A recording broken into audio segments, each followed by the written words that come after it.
Kuat semangat dan tubuhnya sehat. Ya, kalau tubuh udah sehat kan harus istirahat dulu. Baik Bapak Ibu serta saudara-saudari, hari ini sebenarnya pembahasan kita menarik. Ya, namun kalau saya lihat di di online yang ikut juga tidak terlalu banyak, 30 orang. Ya, lumayan lah. Hari ini temanya menarik, yaitu sebuah pertanyaan. Benarkah Buddha pernah menjanjikan tentang akan munculnya seorang juru selamat yang akan menghapuskan dosa manusia? Nah, ini ceritanya menarik. Sebenarnya ada satu narasi di online, itu sudah cukup lama, saya sudah cukup lama tahu, tapi ya sebagaimana kita sifat umat Buddha, hal-hal kecil, hal-hal sampah kita tidak perlu perhatikan. Ya, terlalu banyak hal-hal lain yang lebih penting daripada sekedar memperhatikan hal-hal sampah, berita-berita sampah, informasi-informasi sampah, narasi-narasi sampah. Begitu juga saya tidak begitu peduli. Sebenarnya ini sudah yang ketiga kali. Tetapi kemarin seorang sahabat saya, sesama alumni Don Bosco, mengirim ini kepada saya melalui WhatsApp. Ya, dia kirim, saya berpikir baik, mungkin ya dikirim di grup ya, mungkin maksudnya karena di grup itu kalau tidak salah hanya ya saya termasuk yang sedikit yang beragama Buddha. Ya, jadi tidak berapa banyak, mungkin kalau tidak salah di grup kami itu ada 3 orang yang beragama Buddha. Ya, tapi itu pun agama Buddhanya tidak Ya tidak terang-terangan lah seperti saya. Kalau saya kan tidak mungkin orang tidak tahu saya beragama Buddha. Mau orang tahu. Jadi dia kirim ke saya berpikir baik saja. Saya berpikir baik, dia kirim satu narasi melalui WhatsApp, judulnya Yesus dan Buddha. Ya, jadi hari ini saya menyampaikan ceramah ini hanya untuk menjelaskan, bukan mengkritik, bukan mengcounter balik, enggak, cuma mau menjelaskan saja. Ketika teman saya ini mengirim, saya berpikir positif. Ya, kalau kita sering berpikir positif, kita ini bahagia. Saya berpikir positif, ya mungkin dia mau berbagi dengan saya, atau mungkin juga dia mau bertanya pada saya betul atau tidak. Ya, jadi saya pikir baik saja. Enggak saya pikir, wah kamu mau ngajak saya pindah agama ya, waktu saya marah, enggak. Saya enggak mau, saya coba berpikir positif. Mungkin saja dia membaca narasi ini, kemudian mau minta penjelasan pada saya. Karena semua teman-teman saya tahu, saya itu seorang pandita Buddha. Ya, tapi waktu itu saya tidak jawab. Pertama tidak jawab, karena memang minggu-minggu terakhir ini kita sibuk sekali. Banyak kegiatan, baik kegiatan wihara, kegiatan pembimas Buddha maksudnya, juga kegiatan saya pribadi yang saya buat sendiri. Ya, apa itu kegiatan pribadi? Kegiatan pribadinya merekam ceramah. Karena sudah banyak teman-teman dari daerah lain, termasuk Romo Michael Ananda, Ki Ananda, sudah berkali-kali bilang sama saya, Romo, kirimlah ceramahnya lagi. Saya bilang, suara saya belum pulih. Ya, saya masih serak-serak. Betul ya. Jadi ramalan dokter itu betul. Sejak saya kena COVID, dia bilang paling cepat 6 bulan baru bisa pulih betul. Nah, betul. Sekarang sudah 7 bulan, mungkin masuk bulan ke-8, suara saya sudah pulih. Pulih artinya sudah tidak serak lagi, tetapi kalau banyak digunakan serak juga. Jadi itu bukan faktor COVID-nya, faktor U. Faktor U-nya, faktor U itu adalah faktor usia. Jadi kalau sudah banyak bicara, apalagi kemarin kan saya merekam ceramah, ya. Terus sore ada patidana di sini, patidana Primpahan Jasa. Habis patidana ke HTT, 2 orang meninggal minta disembahyang. Pulang, badan tidak capek, tapi suara saya hilang. Ya, terpaksa saya minum Lianhua. Lianhua buat COVID ya. Tapi ternyata bisa ampuh juga. Ada yang bilang sama saya, oh itu bagus tuh untuk kerongkongan. Jadi saya minum. Nah, jadi karena kesibukan kepada teman saya tuh saya tidak balas tertulis enggak. Karena ya saya memang sebenarnya agak malas juga ngetik-ngetik. Karena kalau saya ngetik itu agak panjang-panjang kan. Jadi saya tidak jawab, hari ini saya jawab. Nanti mungkin kalau ini direkam, saya akan kirim kepada teman saya. Dengan anggapan yang baik bahwa teman saya ini hanya mau tahu betul ini berita atau tidak. Ya, nah memang akhir-akhir ini kita lihat di media online ada satu hal yang tidak baik. Itu yang saya sebut tadi berita sampah, informasi sampah. Ya hampir tiap hari. Kalau mau nggak mau kita mau buka mau buka media online itu nanti muncul berita-berita orang pindah agama. Bintang film ini, artis ini pindah agama ini. Besok dari agama A pindah ke agama B. Nanti besok ada lagi agama B pindah ke agama A. Saya biasa tidak mau baca. Karena apa? Urusan apa orang pindah agama disebarluaskan? Apakah berarti kalau orang banyak pindah agama Buddha paling baik? Juga tidak. Buktinya ada yang pindah dari A pindah ke B, nanti dari B pindah ke A.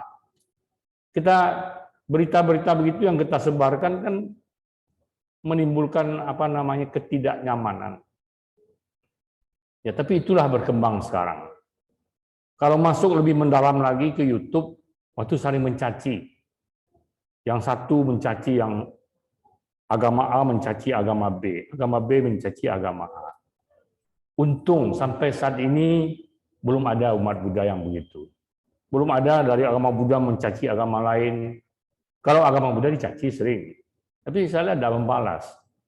Ya, dan memang tidak perlu dibalas. Hari ini saya juga tidak membalas. Hanya siapa tahu selain teman saya tadi, ada umat yang pernah membaca hal ini. Kemudian timbul keraguan-raguan dalam hatinya. Ini betul beritanya atau tidak? Ya, jadi makanya saya sering bilang supaya kita beragama ini aman, tidak terganggu, tidak sering merasa tidak nyaman, perdalamlah ajaran Buddha. Ketika ajaran kita sudah mendalam, kita tidak terpengaruh dengan hal-hal seperti ini. Tapi kalau kita tidak jelas, orang bilang begitu, pikir kita, apa betul begitu? Nah, kan gitu. Mau bertanya segan, tidak bertanya tenggelam. Tenggelam dalam keraguan-raguan, bukan tenggelam Bu Susinya tenggelam di laut, enggak. Tenggelam dalam keraguan-raguan. Ya. Nah, jadi itulah kondisi saat ini. Kita umat Buddha tidak ada jalan lain, perdalamlah Dharma. Tadi yang ikut peserta Pak Pembina, acara Pak Pembina, saya bagikan buku Wacana Buddha Dharma.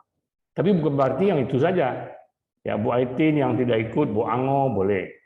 Tapi memang agak tebal bukunya. Tidak tahu antara berapa puluh tahun bisa selesai baca, saya kurang tahu juga. Ya, kalau saya baca tuh 3 hari tuntas tuh. Ya, tapi kalau Anda hobi baca, buku tebal begini mungkin 15 tahun belum sempat baca dia. Nah, jadi boleh diambil, buku itu banyak.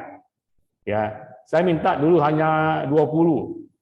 Oh, jangan 20 Romo, 100, entah berapa banyak, 150 kalau tak saya dikasih. Sampai lemari pustaka kita itu papannya melawak, kata orang Padang bilang. Karena saking beratnya bukunya tebal.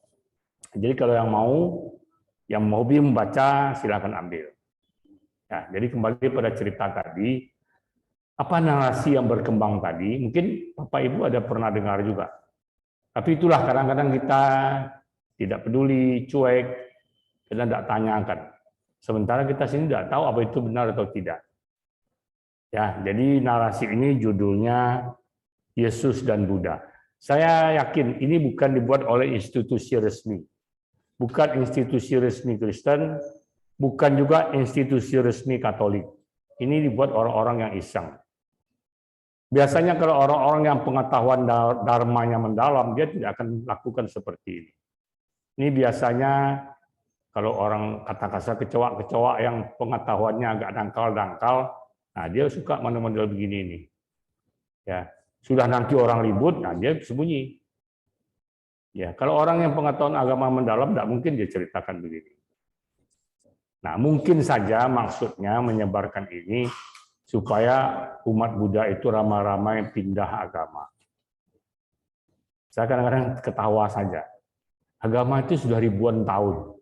Agama Buddha sudah 2.600 tahun. Ya. Orang pindah agama itu dari dulu sudah ada.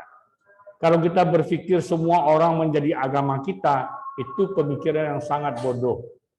Tidak mungkin. Tidak mungkin itu terjadi. Nanti umat Buddha habis semua pindah ke agama dia. Tidak mungkin itu. Nah, itulah saya bilang orang-orang bodoh yang tidak luas pengetahuannya. Ya, jadi apa yang ditulisnya? Yesus dan Buddha. Siddhartha Gautama, dengar baik-baik ya. Siddhartha Gautama hidup di masa yang sama dengan Yeremia. Kebetulan saya waktu sekolah dulu belajar Katolik. Jadi saya boleh disebut Yeremia, saya mengerti. Ini nabi-nabi sebelum Yesus. Siddhartha hidup di masa yang sama dengan Yeremia. Tetapi mereka berdua sama-sama mempunyai vision. Vision 500 tahun ke depan. Vision ini jangka panjang.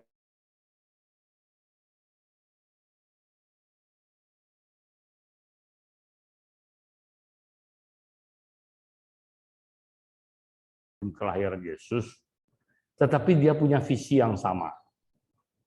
Yeremia mengatakan nanti akan muncul juru selamat. Buddha katanya begitu juga. Pernah baca ayat yang bunyinya begitu? Buddha mengatakan ada juru selamat nanti. Tidak ada kan? Karena sudah dihapus. Karena sudah dihapus dalam kitab suci Tipitaka. Dan kita tahu.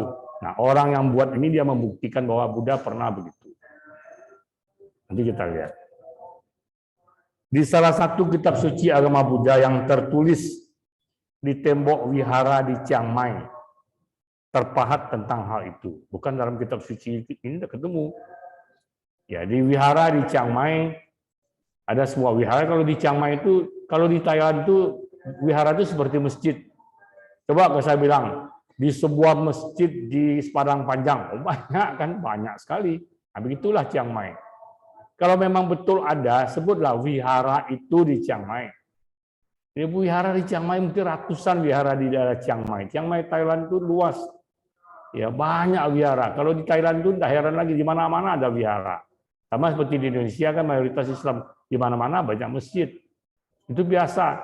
Nah, tapi lihat, tidak sebut.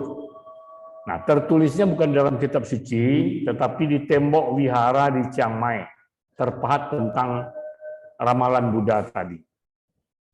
Ada pendeta-pendeta Hindu, nah, ini ceritanya pendeta-pendeta Hindu, dalam kurung penjelasannya, Siddhartha hidup di masa agama Hindu, betul. Jadi waktu Buddha lahir di India, itu agama di India itu agama negaranya itu agama Hindu. Itu betul, tidak salah. Ya. Ada pendeta-pendeta Hindu bertanya kepada beliau, maksudnya bertanya kepada Buddha. Apakah perbuatan baik bisa menghapuskan dosa? Perbuatan baik kita kenal. Dosa kita kenal enggak dalam agama Buddha? Kita kenal enggak dosa dalam agama Buddha? Kenal. Tapi arti dosa lain. Ya, tadi saya ceramahkan Lodomo. Lodomo itu apa? Loba, dosa, dan moha. Loba artinya, Jeffrey,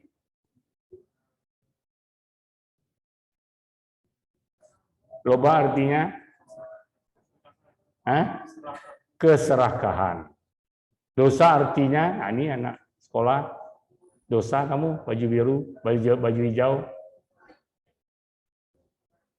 Siapa namanya? Saya lupa namanya. Anak Bu Neti ini. Dosa apa artinya? Tiok, bosala. Betul. Dosa dalam agama Buddha artinya kebencian. Bukan dalam pengertian agama lain. Ya, dosa dalam agama Buddha artinya kebencian, ketidaksukaan. Ya. Nah, itu dosa. Kemudian moha. Moha artinya apa? Moha artinya, ayo siapa yang tahu? Apa artinya? Kebodohan. Itu ada Buddha bicara dosa ada, tapi dosa itu bukan pengertian dalam pengertian umum agama-agama samawi. Dosa itu adalah perbuatan yang dimurkai Tuhan. Tuhan tidak suka dengan dosa. Jadi kalau kita melanggar perintah Tuhan, namanya dosa.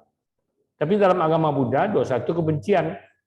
Apa yang kita langgar tidak ada. Pokoknya saya benci lihat kamu benci lihat saya, itu namanya dosa.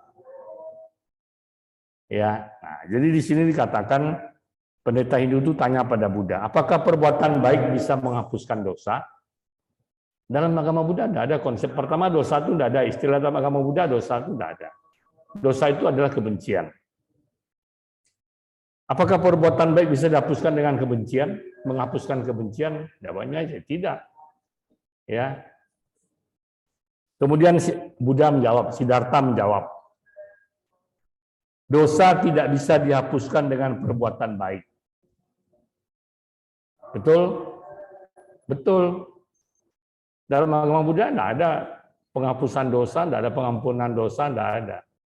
Yang ada, bukan masuk dosa itu karma buruk ya. Karma buruk yang kita sudah perbuat tidak bisa dihapus.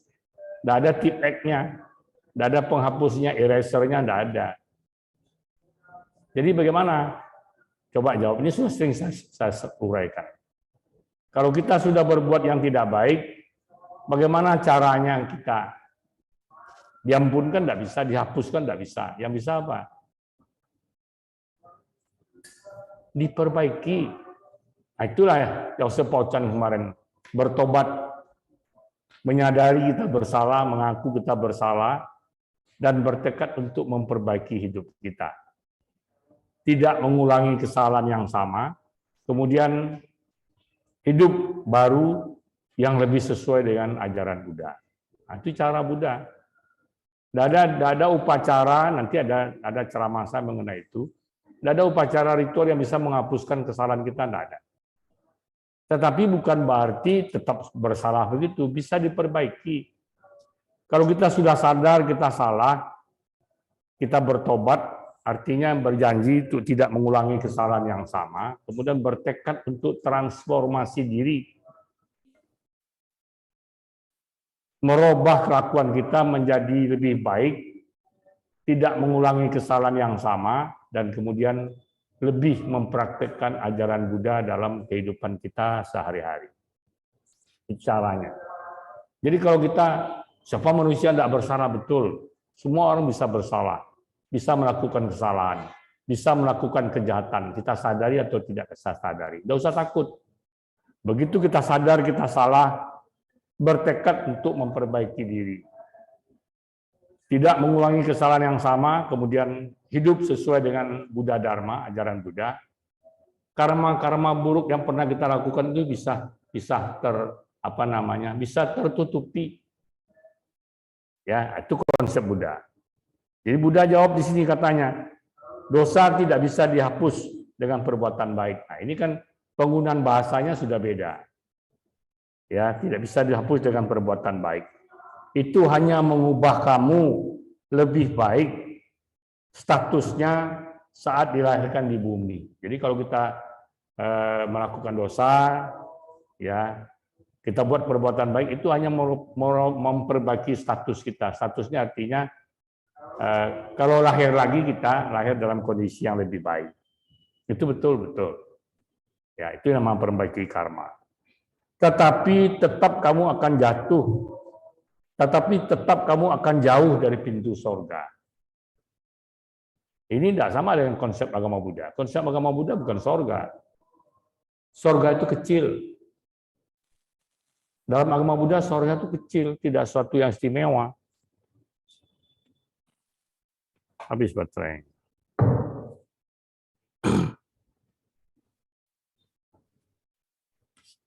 Ya, surga itu bukan sesuatu yang istimewa. Tujuan umat Buddha bukan terlahir di surga. Surga itu hanya satu alam bahagia setingkat di atas alam manusia. Alam surga dalam ajaran Buddha itu tetap alam samsara. Tetap ada penderitaan di situ. Ada kebahagiaan tapi ada penderitaan. Apa penderitaannya? Dewa itu pun akan mati. Dewa bisa mati walaupun usianya lebih panjang. Ya. Dewa juga akan berakhir hidupnya dari alam dewa. Jadi itu oleh Buddha, alam dewa itu termasuk alam samsara. Apa itu alam samsara? Alam yang masih diliputi oleh penderitaan. Itu kan, ya, dalam Buddha begitu. Terus sasaran kita yang tertinggi apa? Nibbana. Nibbana itu alam tidak. Nibbana itu satu kondisi di mana tidak ada lagi ikatan, tidak ada kesenangan, tidak ada penderitaan. Itulah nibbana. Itu tujuan kita. Jadi di sini dikatakan, tetapi tetap kamu akan jauh dari pintu surga. Memangnya umat Buddha tujuannya ke surga? Bukan. Ya. Nah, kemudian para pendeta itu bertanya lagi, lalu bagaimana kami menghapuskan dosa supaya berhenti reinkarnasi dan masuk surga? Nah, kembali surga lagi. Di pendeta ini tanya nih. Jadi kalau begitu bagaimana caranya? Ya, supaya dosa kami bisa dihapuskan, berhenti reinkarnasi, berhenti terlahir kembali, dan masuk surga. Nah, ini keliru lagi. Berhenti reinkarnasi, berhenti rebirth, berhenti punarbawa, bukan mencapai surga, tapi mencapai nirwana. Kalau kita sudah berhenti reinkarnasi, tidak lahir lagi, dimanapun, ya namanya mencapai nirwana, bukan surga. Kalau surga masih disebut lahir. Terlahir di surga, terlahir di neraka, terlahir di alam peta, terlahir di alam binatang, kan gitu. Nah, terus Buddha menjawab, nanti akan datang penyelamat dunia. Nah, konsep ini konsep agama samawi. Dalam agama Buddha tidak ada istilah penyelamatan ini, tidak ada. Buddha bisa disebut juru selamat, bisa. Dalam arti kata Buddha menyelamatkan kita dengan ajaran kita. Ya, dengan ajaran Buddha menyelamatkan kita dengan ajaran Buddha yang kita harus praktekkan. Ya, itu. Nanti akan datang penyelamat dunia yang bisa menghapuskan dosa sehingga kamu bisa masuk surga lagi. Jadi kelihatan ini tidak mungkin kutipan dari kitab suci Tripitaka yang tidak mengenal konsep seperti ini, tidak mengenal konsep surga sebagai tujuan terakhir, tidak mengenal konsep dosa, ya tidak ada. Jadi kelihatan sudah mulai kelihatan bahwa ini tidak benar. Tapi kita bahas juga lah, ya. Nanti akan datang penyelamat dunia yang bisa menghapuskan dosa sehingga kamu bisa masuk surga. Nah, ini sudah mulai berani. Ikutilah dia dan tinggalkan cara-cara lamamu. Semua itu tidak akan menyelamatkan. Ini ikuti dia. Dia ini siapa? Dia yang akan lahir nanti sebagai juru selamat. Nah, kemudian para pendeta Hindu itu bertanya lagi. Bagaimana ciri-ciri juru selamat itu? Juru penyelamat itu? Nah, terus Buddha menjawab. Nah, ini kelihatan memang dikarang-karang kan. Ya, ini kerja orang iseng, tak iseng tanda. Tadi sore saya dengar lagi, ya, lu hina agama gua, sekarang gua hina agama lu. Ada lagi itu, masuk di YouTube. Ada. Jadi sekarang orang dengan adanya media online ini ya kita siap-siap lah untuk stres kalau tidak bisa hidup berkesadaran.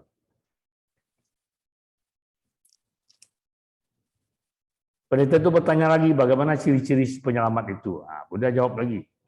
Orang itu di tangan dan kakinya ada lubang bekas kungca. Kungca ini bahasa Thailand, artinya suatu benda seperti paku. Konon katanya, karena Yesus disalib, di telapak tangan kiri kanannya ini ada lubang. Kakinya ada lubang, karena ditumpukkan di paku. Ya, ada lubang. Dan konon ceritanya, waktu saya dulu belajar agama Katolik, diceritakan bahwa ketika pada hari ketiga ia bangkit. Jadi Yesus ini meninggal hari Jumat, pada hari ketiga ia bangkit di antara orang hidup dan mati. Itu kata-katanya. Yesus bangkit. Yesus bangkit, dia ketemu dengan muridnya. Muridnya sedang berkumpul. Terus Yesus muncul. Muridnya ragu. Ya, ini betul Yesus atau tidak? Nah, Yesus perlihatkan. Tangannya dua-dua berlubang, kakinya berlubang. Percayalah muridnya bahwa itu Yesus. Kemudian Yesus berkata, berbahagialah orang yang percaya walaupun tidak melihat. Berbahagialah orang yang percaya walaupun tidak melihat. Tapi justru itulah kemudian saya menjadi kembali ke agama Buddha. Justru karena kata-kata itu. Kan semua saya tahu ya, saya tidak mudah percaya ya. Jadi kalau dibilang berbahagialah orang yang percaya walaupun tidak melihat, tidak cocok dengan hati saya. Bukan saya bilang agama Katolik Kristen tidak bagus, tetapi tidak sesuai dengan saya. Makanya saya pilih agama Buddha. Bukan saya bilang tidak bagus ya, itu sebabnya. Nah, jadi sekarang di sini dikatakan, ketika ditanyakan apa ciri-ciri penyelamat itu, Buddha jawab bahwa di tangan kanan kirinya ada bekas lubang, bekas kungca, paku, dan lambungnya berlubang. Karena ceritanya kan begitu. Ketika Yesus di detik terakhir, datang seorang serdadu Romawi, dia tombak lambung Yesus. Keluarlah darah. Kalau kepercayaan orang Kristen, itu yang mencuci dosa-dosa dunia. Kita tidak campur ya, itu urusan orang ya. Kita tidak campur, tapi yang kita bahas ini adalah konteks dalam agama Buddhanya. Sampai Buddha bilang begitu. Nah, ini tidak masuk akal. Terus di bawah ada penegasannya. Penegasannya begini. Tetapi konon, ayat kitab suci Tipitaka itu telah dibuang di seluruh dunia karena takut orang Buddha jadi Kristen. Wah, ini sudah mulai apa namanya? Kalau orang preman-preman bilang mobil parkir ditabrak, mobil parkir ditabrak. Agama Buddha itu tidak pernah ganggu orang. Ini mobil sedang parkir ditabrak, inilah. Tapi kita apa-apa juga, kita tidak usah bereaksi marah, emosi, naik darah, kan buat penyakit kita aja, biar aja tidak apa-apa. Nah, tapi inilah istilahnya mobil parkir kok ditabrak, gitu. Jadi ceritanya kalau ada bilang tidak ada di dalam Tipitaka tuh, saya baca tidak ada. Oh ya sudah dihapus, sudah dihapus. Anehnya kalau memang sudah dihapus, mengapa di dinding wihara di Thailand itu ada katanya. Nah, kita belum bahas wiharanya ya. Kalau memang kitab suci sudah dihapus, dari mana sumber orang memahat di dinding di wihara Chiang Mai itu? Dari mana dasarnya? Ya kan? Ya, kitab suci Buddha itu sudah disusun ribuan tahun yang lalu melalui proses-proses ya. Sampai ditulis daun lontar, kemudian dipahat, ada betul.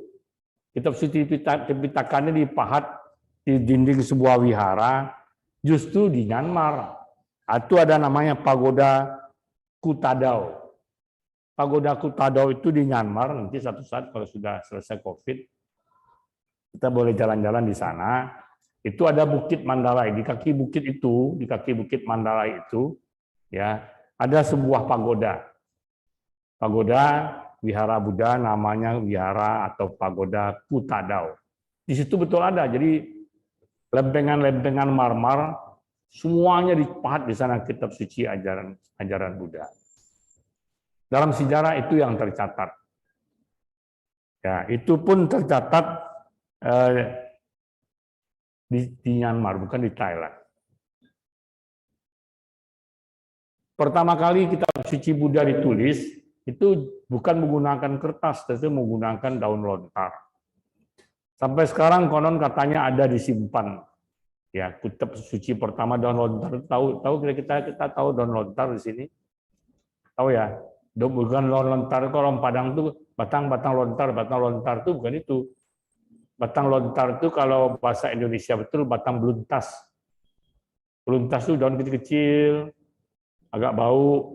Katanya kalau orang BD, bau badan, nah, minum itu. Ya, itu daun beluntas. Daun lontar ini sejenis pohon palma, sejenis kelapa. Daunnya lebar-lebar. Diambil daunnya, digunting, dipotong, yang panjang, nah, ditulis di situ. Kemudian dirangkai pakai benang. Makanya nama kitab suci itu Tripitaka, 3 keranjang. Karena masing-masing ditulis 3 bagian, Vinaya, Sutta, Abhidhamma, ada 3 kelompok, makanya diisi dalam 3 keranjang. Namanya Tripitaka dalam bahasa Sanskrit atau Tipitaka dalam bahasa Sanskrit, dalam bahasa Pali. Tetapi bukan di Chiang Mai. Tadi saya iseng-iseng saya telepon sama-sama Romo Ki Ananda yang bawa rombongan ke India kemarin. Ya, saya tanya Ki banyak berjalan nih, saya bilang. Kan beliau tuh banyak jalan ke India, kemana-mana, ke Tibet. Ya, pernah enggak dengar nih ada? Nah, langsung beliau ketawa. Ya, langsung ketawa. Dia bilang, wah Romo, itu kan berita-berita sampah, dia bilang. Ya, mana ada wihara. Kalau yang wihara di Chiang Mai disebutlah wihara mana di Chiang Mai. Chiang Mai itu banyak wihara gitu. Ya. Nah, yang ada itu justru di Myanmar. Tetapi tidak ada yang dihapus dan tidak ada bunyi ayat seperti tadi itu ramalan Buddha itu tidak ada. Ya. Nah, jadi ini perbuatan orang yang iseng. Ya. Nah, itu kan jadi tidak enak kan, tapi itulah mobil parkir ditabrak. Ya. Nah, jadi di sini dikatakan karena takut orang Buddha jadi Kristen. Nah, ada lanjutnya. Tapi untung ada jejak yang tidak bisa dihilangkan. Nah, itu ukiran seluruh kitab suci Tripitaka di Wihara Kuil di Chiang Mai ini. Anda bisa bayangkan berapa banyak lukisan itu. Kitab Tripitaka ini mungkin orang yang nulis ini dia tidak tahu agama Buddha. Tidak tahu dia agama Buddha. Dia pikir kitab suci agama Buddha ini sama dengan dia. Ya, kalau yang lain-lain kitab sucinya setebal inilah. Paling-paling 3 tambah 1 lah. Ya, kitab suci agama Buddha itu 1 lemari. Kalau mau dipahat itu berapa luas bidangnya mesti dipahat. Tidak ada wihara lagi, cuma tulisan itu aja deh semua. Jadi tidak masuk akal. Dalam video yang dilampirkan, ini ada video yang dilampirkan, bisa cari video belum ketemu. Buddha menubuatkan kedatangan Yesus Kristus. Nah, ini mulai terang-terangan. Ya, jadi Buddha sudah menampakkan nanti akan datang Yesus, dan nanti ketika Yesus datang, tinggalkanlah cara-cara lama dan ikutilah dia, ikuti Yesus. Jadi artinya besok wihara kita tutup, kita lelang saja, kemudian kita pindah ke gereja semua. Maksud orang itu begitu, maunya begitu, ya. Tapi mungkin orang gereja juga ketawa kalau baca ini, ya. Bukti ditemukan di kuil Buddha di Chiang Mai, diulang-ulang, ya. Tulis di dinding kuil. Buddha hidup selama waktu yang sama dengan Yeremia dan Ezekiel, sekitar 500 tahun. Buddha menyuruh murid-muridnya menunggu kedatangan Kristus. Ya, nah inilah. Ya, kalau tidak saya jelaskan ini Anda baca, apa yang timbul? Apa yang kira-kira timbul? Bingung, ragu, betul atau enggak? Karena itu kelemahan umat Buddha ini bingung, ragu, tapi tidak mau bertanya. Ya, harusnya bertanya. Itu betul enggak Romo gitu. Ya, kan kita sering tanya jawab. Ya, setiap ada kebaktian ada sesi tanya jawab. Tapi itulah malu bertanya, ya akhirnya tenggelam dalam keraguan-raguan. Ya, nah ini sebenarnya perlu kita perbaiki. Saya tidak henti-hentinya bilang, terutama para pandita, para upacarika, jangan malas untuk belajar Dharma. Tadi kita ada acara, sebenarnya saya sudah kondisikan supaya para pandita ikut. Ya, para pandita, para pimpinan organisasi ikut. Karena saya bicarakan itu tadi. Kita ini malas belajar, malas membaca, dengar sesuatu, tidak tanggapi. Sehingga kita tenggelam dalam keraguan-raguan, dalam kebimbangan. Ini untuk satu agama ini tidak bagus. Yang muda begitu juga. Ya, jadi satu hal yang paling dikhawatirkan yaitu justru banyak yang peduli. Ya, yang muda semangat belajar Dharma juga ada. Ya, untuk mimpin puja bakti saya tidak ragukan saya, pasti ada. Tapi untuk yang Dharma ini tidak tahu bagaimana cara mau menyemangati, itu tidak tahu. Ada ceramah-ceramah sekarang di YouTube di mana-mana, ada tidak kita dengar? Malas. Ya. Kelambanan dan kemalasan, tinamida. Nah, itu yang meliputi kita. Ya. Jadi itulah kira-kira penjelasannya, dan mudah-mudahan kita bisa paham.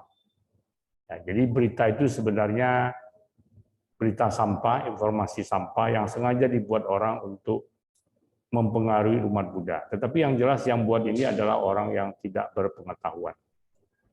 Ya, pengetahuannya rendah, tetapi semangatnya tinggi, semangat untuk pikirannya yang keliru, supaya semua orang pindah ke agamanya. Nah, ini prinsip orang-orang bodoh, kita jangan ikut.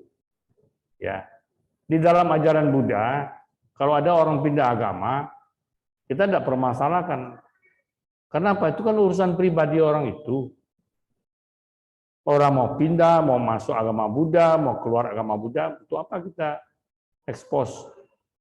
Saya pernah teman ya, iseng-iseng bicara dengan pemuka-pemuka agama, saya bilang begini, kalau kita ada orang pindah agama kita buat satu berita, kita expose kemana-mana, orang itu pindah agama kita. Kalau satu saat umat kita pindah ke agama lain, orang agama lain itu buat seperti itu, kuat enggak kita? Tidak marah kita, tidak mengemosi kita, tidak ngamuk kita. Nah, kalau tidak ya teruskan. Kalau kita agama Buddha, kita tidak ganggu orang. Ada yang pindah agama Buddha, ada. Yang dari agama Buddha pindah ke agama lain, ada. Tapi tidak apa-apa, itu kan urusan dia. Kalau dia rasa di agama lain dia bisa lebih bahagia, silakan. Ingat, instruksi Buddha pada waktu mengirimkan 60 orang biku, menyebarkan Dharma, Buddha tidak bilang, pergilah ke segala penjuru, jadikan orang semua umat Buddha. Tidak ada. Buddha ada mengatakan, pergilah ke segala penjuru, jangan ada yang pergi ke satu arah bersamaan. Babarkanlah Dharma, yang indah pada awalnya, indah pada pertengahannya, indah pada akhirnya, demi kesejahteraan, demi ketenangan, demi kedamaian, demi kebaikan, demi kebahagiaan orang banyak. Jadi itu. Kalau ditanya, Romo bagaimana pandangan Romo orang pindah agama? Biasa saja. Silakan saja. Kalau memang dia bahagia di situ, ya silakan. Maka kita tidak terlalu gencar. Saya lebih mau membina umat sendiri. Untuk apa kita berdiri di depan orang mau masuk ke sana, kita jangan ke sana, masuk sini. Di sini lebih bagus begini-gini. Itu apa? Kalau dia sudah bahagia dengan agamanya, mengapa kita ganggu? Kan Buddha suruh supaya orang bahagia, dia sudah bahagia dengan agamanya. Mengapa kita ajak pindah ke Buddha? Dia sudah bahagia, kan Buddha suruh supaya demi kebahagiaan kesejahteraan. Dia sudah bahagia, sudah sejahtera, sudah tenang, damai, tentram. Mengapa kita mesti bawa ke Buddha? Kecuali dia merasa belum bahagia, belum tenang, belum damai, terus dia menghampiri agama Buddha. Kita welcome. Pintu terbuka. Dan kita usir. Pergi. Ya. Ada kemarin. Ya, tapi ya mungkin agak stres tanggung lah. Nangis di sini. Ya, saya lihat, saya tidak mau bicara soal agama. Saya tanya, oh dia kos di sini, dia kuliah jurusan ini, perempuan. Saya lihat agak stres. Saya tidak kasih agama. Saya tanya, sudah makan? Belum, dia bilang. Nah, saya bilang, Mbak Busri, coba carilah makanan apa dan dari belakang tawarkan. Kasih minum, kasih makan. Nah, karena memang dia butuhlah makan. Ya, dia tidak tanya sama saya, Romo jelaskan mengenai agama Buddha. Ada datang satu orang lagi. Ya, ibu-ibu umur sekitar 40-an lebih, perempuan juga dari daerah lah, saya tidak mau sebut. Saya tertarik agama Buddha begini. Saya bilang ya semua agama itu baik. Agama ibu sekarang baik. Tapi kalau mau belajar agama Buddha, ini saya kasih buku. Ya, buku kalau tidak salah judulnya Pedoman Umat Buddha. Bapak Ibu juga belum baca kan? Nah, dia bilang nanti saya kembalikan, tidak usah bawa aja buku ini banyak. Saya bilang bawa aja lah. Habis itu tidak pernah muncul lagi. Saya tidak tahu juga. Dan saya tidak peduli juga. Dia mau masuk agama Buddha, yang penting bagi agama Buddha ini bukan terdaftar agama Buddhanya. Ya kalau di sarana kan banyak kan. Itu tidak satu hal yang mengembirakan. Yang mengembirakan apabila orang itu mempraktekkan ajaran Buddha dalam hidupnya, kemudian jadi bahagia dia, jadi tenang, sejahtera, damai, tentram. Nah, itu yang namanya beragama Buddha. Bukan ayo daftar banyak-banyak atau expose. Hari ini di Wihara Buddha Warman Padang menjelang Waisak 1000 orang di Trisarana. Terus untungnya apa? Orang lain sakit hati. Kalau zaman sekarang ada orang pindah agama begitu banyak, berarti ada agamanya yang ditinggalkan. Jangan dicari. Agama apa yang pindah ke agama Buddha. Nah, kan tidak bagus jadi. Kalau mau di sarana silakan. Kalau tidak mau juga tidak apa-apa. Ya, kalau tidak mau ya pergilah. Ya, saya tidak suka dengan agama Buddha lagi mau pindah agama lain. Ya, silahkan saja, up to you, ya kan?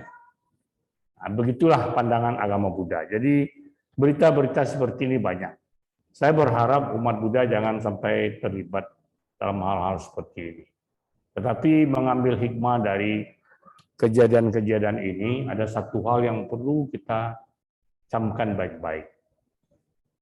Tingkatkanlah penghayatan, pengertian, dan praktik Dharma. Ya, yang masih senang membaca, bacalah. Banyak buku, buku-buku cetak banyak, buku-buku online juga banyak. Sekarang ada electronic book, ya, e-book. Ya, kalau kita mau cari, ya, tadi yang saya ceramah ini dia cari ketemu. Tapi yang ini saya cari tidak ketemu nih. Ya, dulu pernah baca saya Yesus dan Buddha ini. Ya. Jadi tidak usah kita ganggu agama lain, kita urus umat kita sendiri. Mantapkan keyakinannya, mantapkan pelaksanaan silanya, ya cukup, tidak usah ganggu yang lain. Nah, cuma pada generasi muda itu yang saya pesankan. Dharma itu baru bermanfaat kalau Dharma itu dipraktikkan. Tidak cukup kita mengaku beragama Buddha saja. Ya, tidak cukup. Saya semakin sudah penyintas COVID ini, semakin kuat keyakinan saya. Karena apa yang selama ini saya pelajari, itu betul-betul menyelamatkan saya. Kita tidak sadarkan praktek hidup berkesadaran, nafas masuk, nafas keluar, in, out. Ternyata itu menyelamatkan saya. Ya. Pada waktu masuk rumah sakit, saturasi saya sudah 81. Orang normal 95. Kalau orang 81 itu sudah seperti ikan menggerpar-gerpar tuh. Tapi saya masih sadar.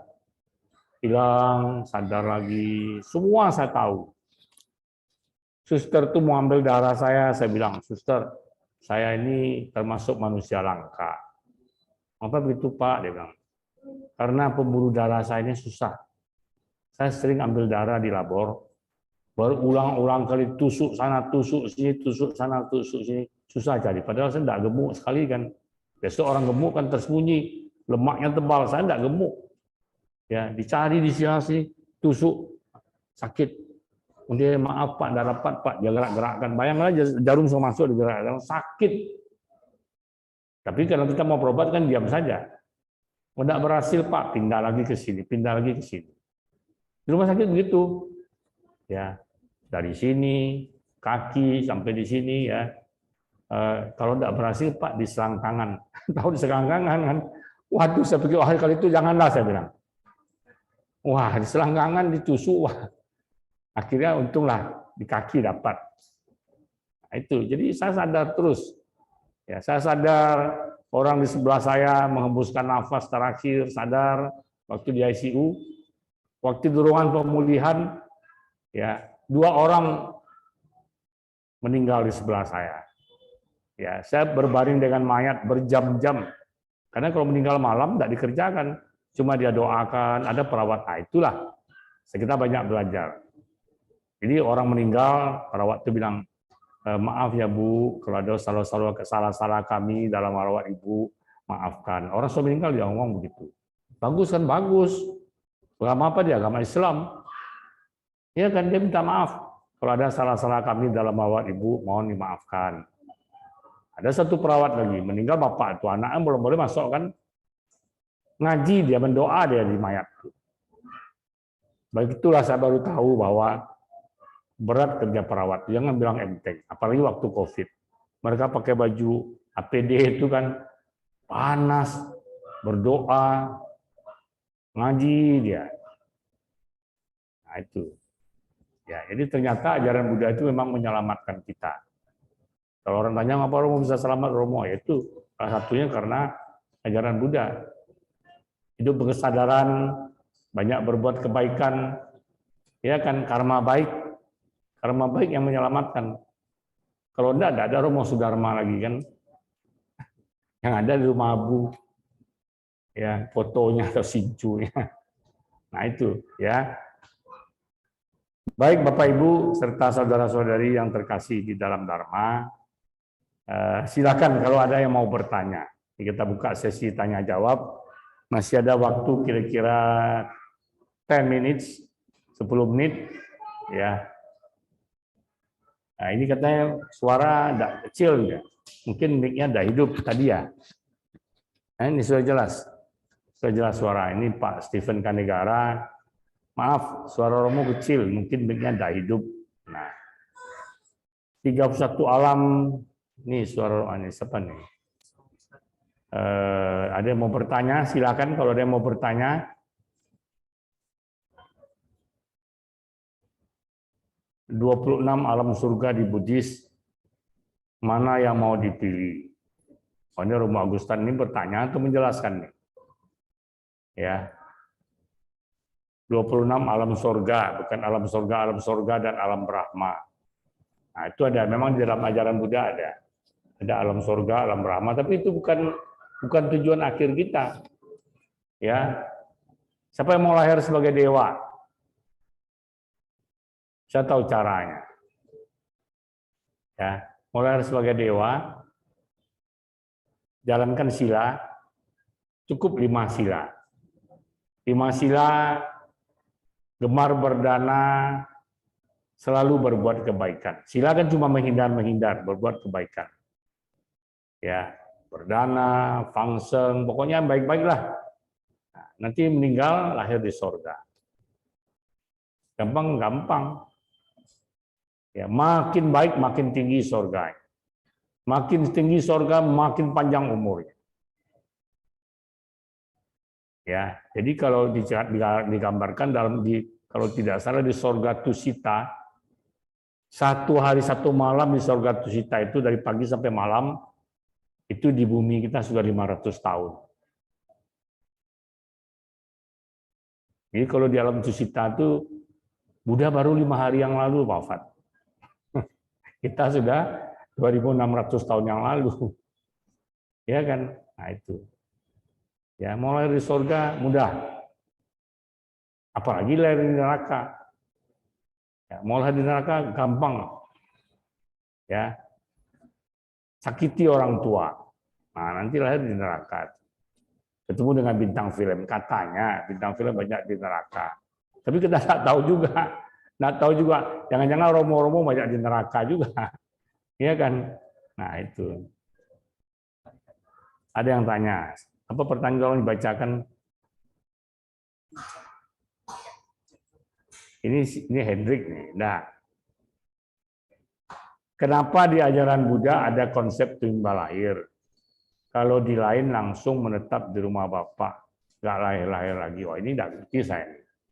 Ya, agama Buddha ya ada kelahiran kembali, berulang-ulang sebelum kita mencapai pencerahan atau pembebasan.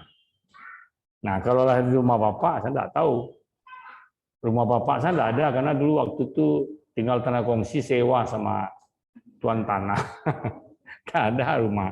Saya ada rumah. Ya, Bapak saya nggak ada rumah dulu. Jadi nggak ngerti saya. Ya. Jadi kalau yang tanya, nah ini saya nggak bisa jawab. Ya.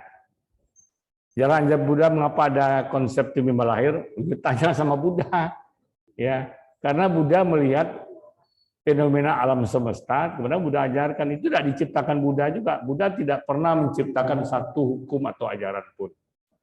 Buddha hanya melihat, ya, dengan pencerahan beliau, kemudian Buddha mengajarkan pada kita. Ya, kelahiran yang berulang-ulang. Mengapa berulang-ulang? Untuk menyempurnakan karma kita.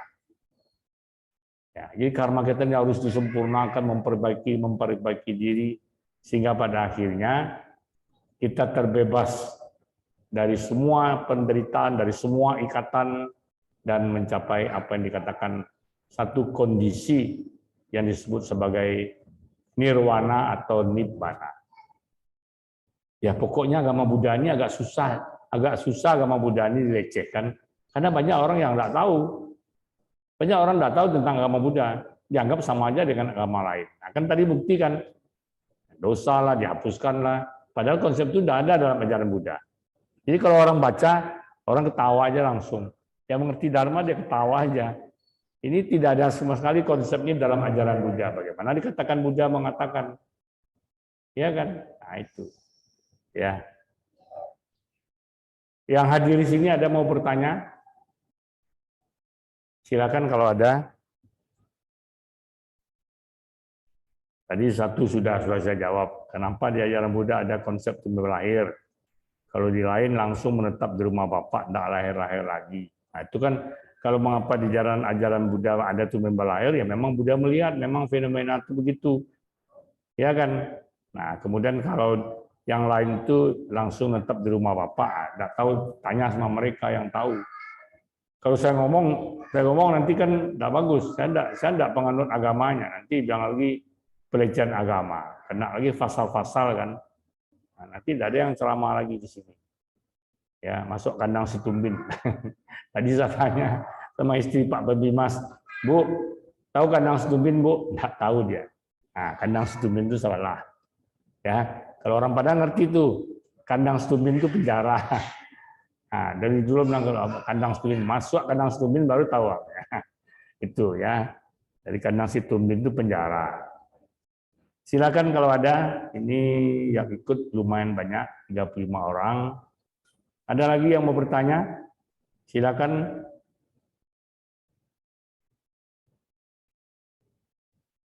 Nah, ini ada murid-murid kelas 3 SMA.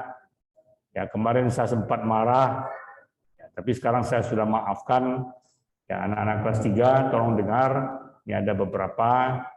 Ya, karena saya sudah kemarin mulai 1:30, ternyata datangnya jam 2:40, saya suruh pulang.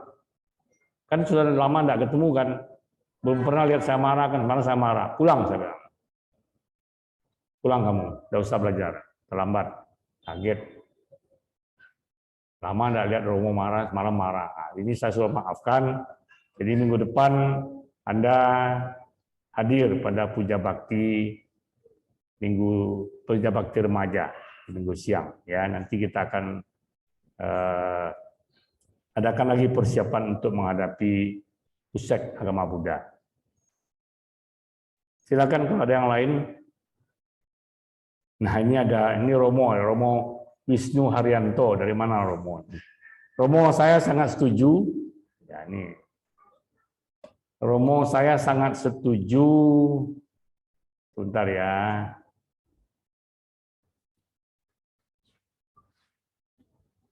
Sangat setuju dengan Romo bahwa banyak orang yang iseng-iseng membuat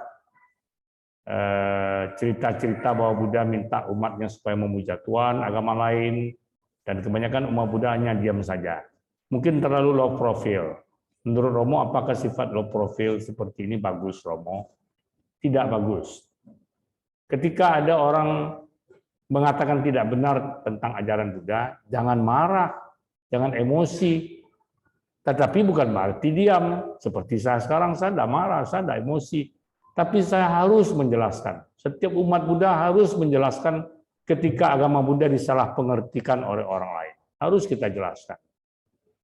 Supaya orang yang lain, orang awam, walaupun mungkin tidak umat Buddha, jadi mengerti. Inilah jawaban sebenarnya. Hari ini kan saya tuntaskan. Saya tidak marah. Saya katakan ini mungkin tidak dibuat oleh institusi resmi. Dibuat oleh orang-orang yang iseng. Tapi iseng ini perlu dijelaskan. Penjelasan saya ini pasti berguna bagi umat Buddha sendiri maupun bagi orang agama lain. Iya kan? Dan mudah-mudahan orang-orang yang seperti ini lebih berhati-hati. Ya, mereka mungkin lebih gampang mendiskreditkan, melecehkan agama lain karena mereka hampir rata-rata kalau agama Samawi hampir sama kan jalurnya. Agama Buddha itu tersendiri. Agama Buddha tersendiri. Agama Buddha tidak kata-kata itu adalah sabda Tuhan, tidak ada dalam agama Buddha. Agama Buddha apa ajaran itu ditemukan oleh Buddha. Buddha melihat fenomena dengan pencerahannya. Ya, dengan pencapaian sama-sambodinya, Buddha melihat apa yang terjadi di alam semesta ini. Itulah yang diajarkan pada kita. Jadi ajaran Buddha itu sangat menyentuh logika. Ya, tidak mudah dipelesetkan. Umat Buddha tidak bisa dipengaruhi untuk memusuhi agama lain, menyerang agama lain, tidak bisa. Karena umat Buddha tahu ajaran Buddha itu penuh cinta kasih. Kalau saya sebagai pendeta, saya bilang, ajaran Buddha, kalau ada orang menghina agama Buddha, serang, bakar. Umat pasti bilang, ini sudah meleset Romo nih. Kalau orang pada bilang sudah gilo kok. Iya kan? Karena jalan ajaran Buddha tidak ada seperti itu. Nah, ini pertanyaan. Ya, demikian mungkin Romo Wisnu Haryanto ya bisa memahami, tapi kita perlu. Saya sedang susun satu ceramah, nanti akan diupload melalui YouTube-nya Ki Ananda. Ya, jadi beliau sudah lama minta, jadi saya susun. Judulnya adalah upacara ritual perlukah? Nah, kita banyak upacara ritual dalam agama Buddha, enggak perlu atau tidak? Nah, kira-kira begitu. Ya. Baik, Romo Haryanto, dari mana Romo? Romo Haryanto dari daerah mana? Nah, kebetulan orang luar banyak bertanya, umat kita sendiri tidak ada mau bertanya. Ya, baik. Saya dari Tangerang, Romo Haryanto dari Tangerang. Dari Tangerang banyak umat Buddha. Saya pernah beberapa kali berkunjung ke wihara-wihara di daerah Tangerang ini. Mudah-mudahan nanti selesai COVID, saya bisa lagi berkunjung. Baik, kalau tidak ada lagi pertanyaannya, saya akan sampaikan beberapa pengumuman yang perlu kita ketahui bersama. Ya, dalam waktu dekat kita akan merayakan Sejit Kuan Im. Ya, hari kebesaran Bodhisattva Avalokitesvara. Tepatnya hari Senin tanggal 21 Maret. Ya, dan untuk itu kita akan mengadakan upacara pelafalan mantra Tapeicho. Selain dalam rangka menyambut hari kebesaran Kuan Im, juga kita dedikasikan, kita peruntukkan supaya pandemi COVID ini segera berlalu. Nah, sekarang COVID sudah mulai berkemas-kemas mau pergi. Nah, jangan ditahan, ya. Jadi artinya kita harus jaga kesehatan, pakai masker, cuci tangan, jaga jarak, jangan berkerumun, jangan bepergian kalau tidak perlu. Nah, itu mesti jaga. Sebab COVID sudah mulai berkemas-kemas mau berangkat ya. Sebentar lagi bilang Cai-Chen. Ya, goodbye, see you next month. Nah, next month janganlah ya. See you 100 years ago. Nanti 100 tahun lagi baru datang. Nah, jadi kita pelafalan mantra Tapeicho ya. Dan yang bisa ikut silakan. Kita belum tahu ada virtual atau tidak. Tapi yang jelas kalaupun nanti tidak bisa hadir, di rumah boleh sendiri-sendiri. Ada altar bagus, tidak ada altar pun tidak apa-apa. Duduk di kursi, ya. Kalau perlu nyalakan lilin satu, nyalakan dupa satu, baca Tapeicho. Berapa kali terserah Anda berapa sanggup. Ya, yang penting sebelum baca didedikasikan. Untuk apa? Untuk kesehatan diri, untuk kebahagiaan semua makhluk dan lain sebagainya. Kemudian Bapak Ibu serta saudara-saudari yang terkasih di dalam Dharma, sebentar lagi teman-teman kita yang Islam akan memasuki bulan Ramadan, puasa Ramadan. Dan untuk itu di Sumatera Barat, di Kota Padang khususnya, kalau Islam mengadakan pesantren Ramadan. Ya, kalau yang di Buddha mengadakan Bina Widya dan RHB, Retreat Hidup Berkesadaran. Ya. Nah, Bapak Ibu kan tidak ikut, itu kan anak-anak sekolah. Nah, tetapi mari sama-sama kita menunjang. Menunjang terutama dalam bidang materi, ya. Kalau ada yang mau berdana untuk Bina Widya boleh silakan. Tadi saya sudah bilang sama Vivi, tapi mungkin Vivi itu kalau ya, Heri ada, Koheri tidak ada juga. Nah, jadi mungkin nanti Bu Puspita ada,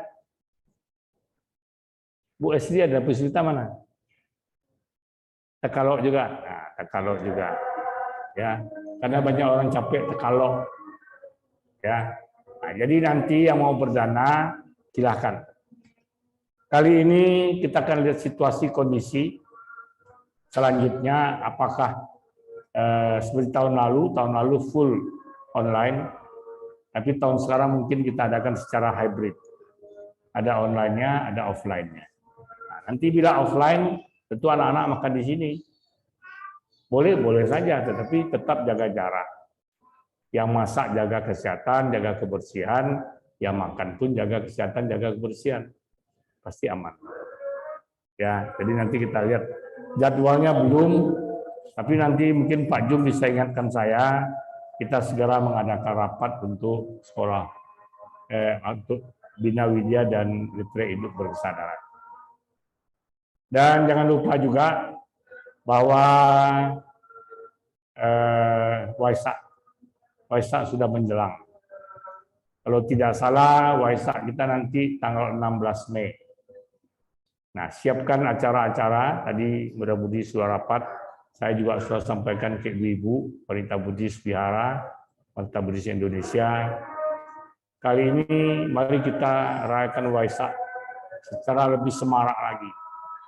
Ya, sudah 2 tahun lesu, sekarang kita mulai bangkit lagi. Ya, tadi Sekber rapat katanya untuk persiapan Waisak, Dharma Santi Waisak. Bagus. Ya, artinya semangat. Itu kita ada situasi lah, kalau nanti pemerintah menetapkan lagi PPKM ya kita ikut, kita patuh. Jadi orang patuh lah. Kalau betul-betul COVID-nya sudah pergi, wah boleh kita adakan ya Dharma Santi Waisak lagi. Semangat. Ya ibu-ibu mau adakan lomba-lomba silakan juga. Bapak-bapak mau adakan lomba-lomba silakan juga. Ya. Baik, mungkin demikian apa yang dapat kami sampaikan. Semoga bermanfaat bagi kita semua.